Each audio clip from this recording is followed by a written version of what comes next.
On September 26, 2018, I headed back to Elstree Aerodrome to have a second shot at taking flight.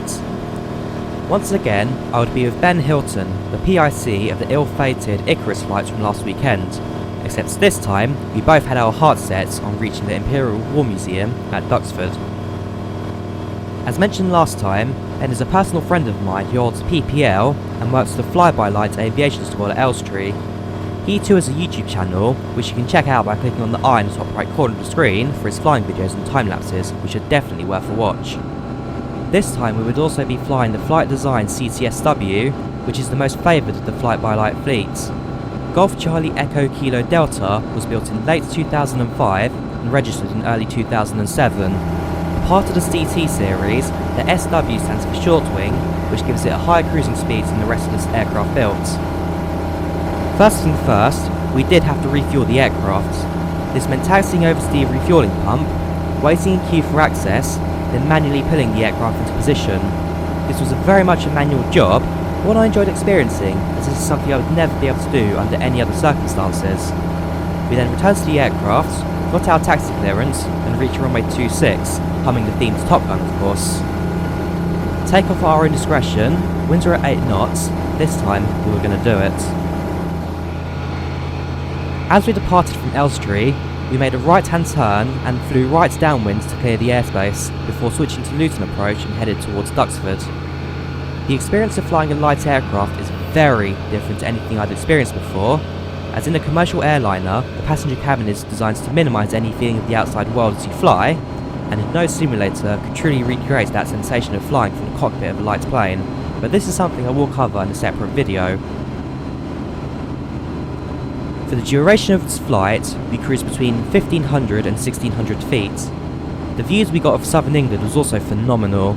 To our right you could see the City of London towering, while the rest of the country was also flat, with views around us for miles. I was also informed that during our flight, we'd be able to see Stevenage to our left, which was a sight to behold. After cruising for around 40 minutes, we were eventually given to Duxford Tower, who guided us in for approach and cleared us to land. Now for all those who don't know, there is only one way you should ever travel to an aviation museum, and that is to fly there. Duxford is also the only Imperial War Museum I'm yet to visit, making this even more of an exciting experience for me. It's also worth pointing out that by flying and paying the £15 parking fee, you and your passengers also get 2 hours free admission to the museum, which we made full use of.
Our return flight, however, was maybe the most memorable from the day.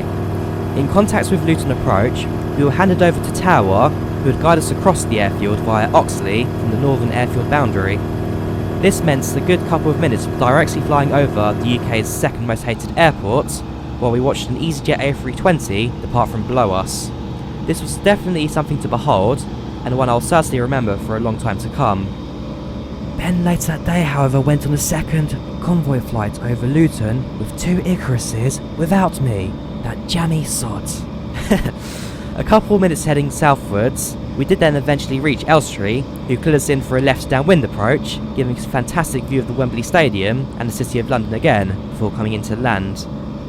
As we were approaching, Tower also did misidentify us as an Icarus, which was doing the same flight as us, albeit a little slower, to which Ben then corrected them that we were the later departing CT, or as Tower then named us, the bigger one, which we did find a bit of humour in. It's these little jokes that you get in aviation over frequency, that while keeping it professional and not taking things off topic, does make this hobby a lot of fun to do. By this point though, thanks to the window and dash getting superheated from the clear skies, our cameras were starting to overheat and fail on us, and so I was reduced to using my phone for any extra footage. Thank you very much, Ben. We'll definitely have to do this again soon.